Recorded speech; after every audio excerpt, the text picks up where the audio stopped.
We're digging into claims that Firestone achieved a near total recall when it pulled millions of tires in the early 2000s. Those tires are linked to 270 crash deaths. After easily finding recalled Firestone still sold and installed, consumer investigator Jim Strickland kept digging. Jim, you were able to find Firestone's numbers just do not add up.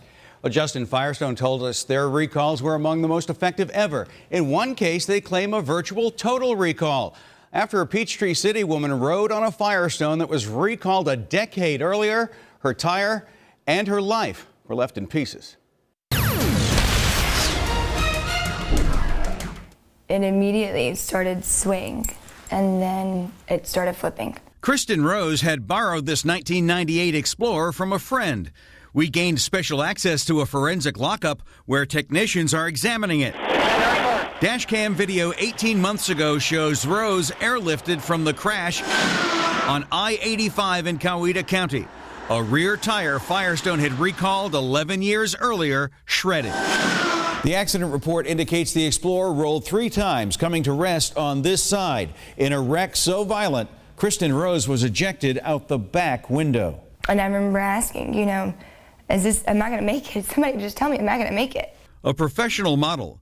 Rose is now scarred where surgeons had to close this gash. Whoa, you gotta be careful. She limps from a fractured hip. There you go. And cannot pick up her 4-year-old son. Nice. But she can demand answers. What was wrong with that tire? Something like that can affect my life the way it has. I want to know every detail. In an email, company vice president Paul Oakley released figures showing that Firestone and Ford combined retrieved 83% of the tires on the road in the 2001 Firestone recall. Despite our repeated requests, Ford will not confirm it. The problem is that the numbers they're using don't reflect the actual filings they've made with NHTSA. In a filing with the National Highway Traffic Safety Administration, Firestone admitted it alone recovered 90,000 tires, a 12% success rate after 8 years of trying. I can't tell you the number, and neither can Ford, neither can Firestone, and neither can NHTSA. Safety researcher Sean Kane has watched the recalls from the start. He says more baffling numbers surround Firestone's first recall in August 2000. The company claimed at the time 6.5 million recalled tires were still in service. That's less than half the tires actually covered.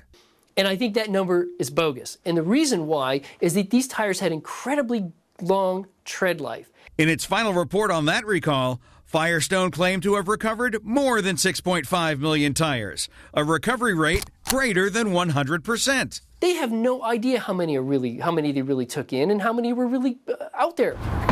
We found one of those first recalls for sale 13 years later in a DeKalb tire shop. The Fed's top crash investigator says the typical recall is far less effective. To the best of my knowledge, it's 20% or lower.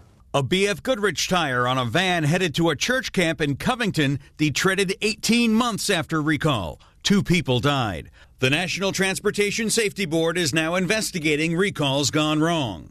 Kristen Rose says drivers deserve a better system before the next tire shreds. It could be the car next to you. Now, the tire that shredded on Kristen Rose wasn't just recalled, it was dangerously old, 14 years old. Just today, NHTSA launched a safety campaign called TireWise to address aging and other tire safety issues. We have a link at WSBTV.com along with our research material and more on what Firestone told us about this story. Jim, thankfully you've done so much work on this topic, from the age of tires, of course, the specifics in this one. Now, this has got national attention, what you first found last fall, right? That's right. In fact, we're teaming with ABC's chief investigative correspondent, Brian Ross, and other ABC affiliates in a coast-to-coast tire investigation. Brian and his team are using many of my sources and video shot by my producer-photographer, Josh Wade, so you can watch for that tomorrow. Beginning on Good Morning America, more coverage on World News with Diane Sawyer, and the big story on Nightline tomorrow night.